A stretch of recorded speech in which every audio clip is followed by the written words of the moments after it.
Finishing off an absolutely thrilling season, Formula One has witnessed plenty of surprises in 2021, such as Max Verstappen's maiden title win, Kimi Raikkonen's retirement, and Fernando Alonso's podium, among others. However, one of the more astonishing surprises to come out of the season was Ferrari's third-place finish in the constructors' standings. The Italian car manufacturer has seen a substantial improvement in their performance over their previous season, in which they finished 6th behind the likes of Racing Point and Renault. Confident about the progress they made so far, Ferrari looks set to once again challenge frontrunners Mercedes as well as Red Bull and return back to their former glory. Their closest competitors have been their long-term rivals McLaren, who despite a strong start to the season, failed to continue with their momentum, ultimately falling behind Ferrari at the end of the year. So without wasting another moment, let's see why Ferrari have warned Hamilton and Verstappen and what they do have in store for the upcoming season.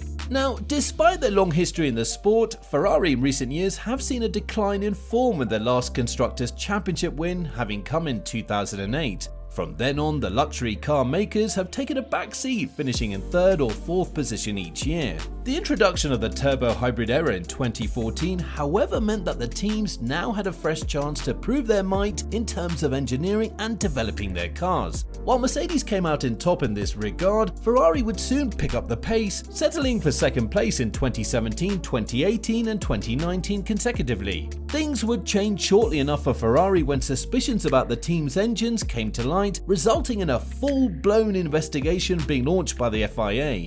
Ferrari's engines were rumoured to have exceeded the maximum permitted fuel flow by either cheating the sensors or by burning oil from the intercooler fluids, or doing both simultaneously.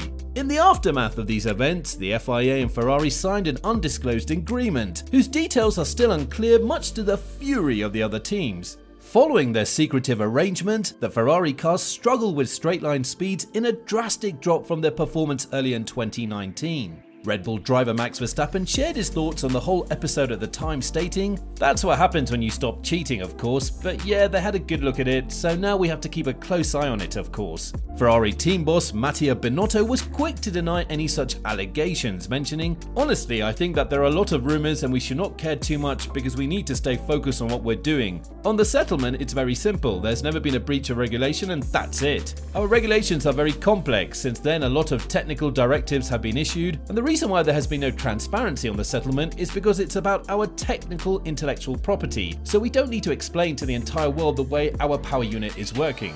Scuderia Ferrari's woes did not get any better though, as the car suffered under a weaker power unit, fighting to maintain pace with their competitors. 4-time world champion Sebastian Vettel, who drove for Ferrari till the end of the 2020 season, spoke up about his issues with the car, revealing, "I'm trying to do everything I can to go as fast as I can, but currently obviously I'm not able to get the same out of the car as Charles is. So obviously I'm looking forward with the engineers to try and understand and work on it and continue to work on it." Later on in the year, he further shared his disappointments about the car's performance, saying, "The whole year was a challenge. I've obviously thought about it a lot last year during the season, and I'm obviously not happy with how last year went in terms of performance, partly my performance."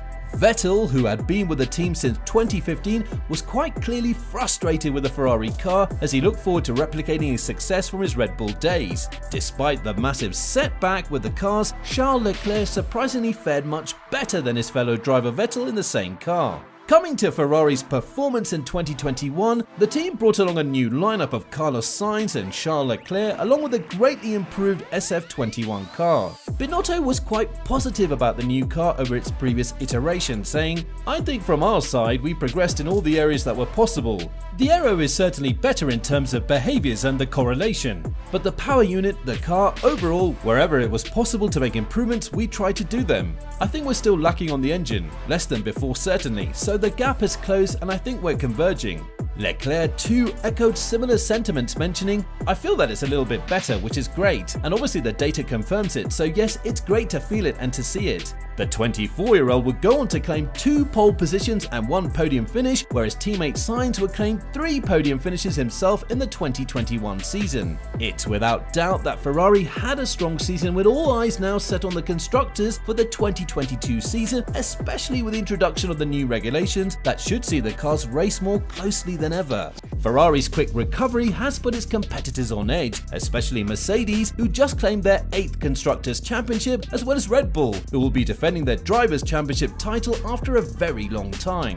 With Leclerc and Sainz both reportedly signed on to drive for the team at least till 2024, Ferrari have fired warning shots towards Verstappen and Hamilton, who will face the heat from the boys in red as they battle for the 2022 championship. The two Ferrari drivers, who are currently at the peak of their careers, if supplied with an equally matched machine from the team, may very well go on to win races and even the title, ending the team's dry spell, which has been in place since Sebastian Vettel won in Singapore 2019.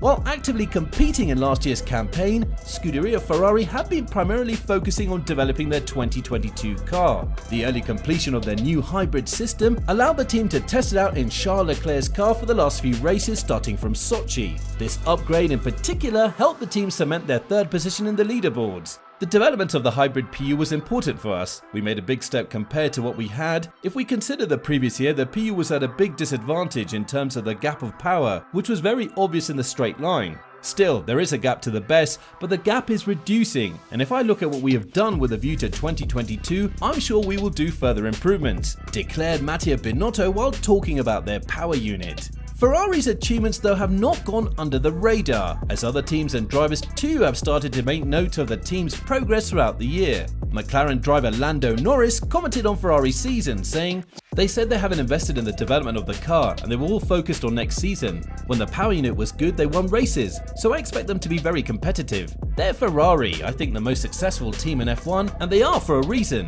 I expect them to fight for wins and podiums next season." Carlos Sainz too has his hopes up high about the 2022 car, stating, "Regarding Ferrari in 2022, it's very difficult to know where we're going to be next year, but I think the team has grown a lot, and during the season we became a much stronger team in terms of pit stops, strategy, tyres and the way to execute it on weekends. If the car is good this year, we're ready." Red Bull's Helmut Marko, however, feels differently about the Maranello-based team, dismissing Ferrari's challenge by retorting, "Mercedes and we have the potential, the people and the continuity. That speaks again for a fight at the highest level, especially since there are no other drivers like Hamilton and Verstappen." Despite his statement, Marko does realise the threat Ferrari poses to both Mercedes and Red Bull, mentioning, "In 2022, maybe at the start of the season, there will be a difference in competitiveness between the cars because of the way each team may have interpreted the rules and solutions you may bring. What's important, as Ferrari is being capable of understanding weaknesses and addressing them very quickly. It's the team reaction which will be key." Although the upcoming season does seem promising for Ferrari, things could swing either way for the team depending on how the other teams adapt to the new rules. This in turn will also affect the performance of its customer teams, namely Alfa Romeo and Haas, who are also looking to turn things around this year. Ferrari's biggest strength though is not their power unit or their car, rather it's the combination of their drivers, Leclerc and Sainz, as the two prepare themselves to take down reigning world champion Max Verstappen and prove themselves once and for all. So, what are your thoughts on Ferrari beating Mercedes and Red Bull? Could Leclerc or Sainz be the next world champion? Let us know in the comments below, and for more F1 content, stay tuned to our channel.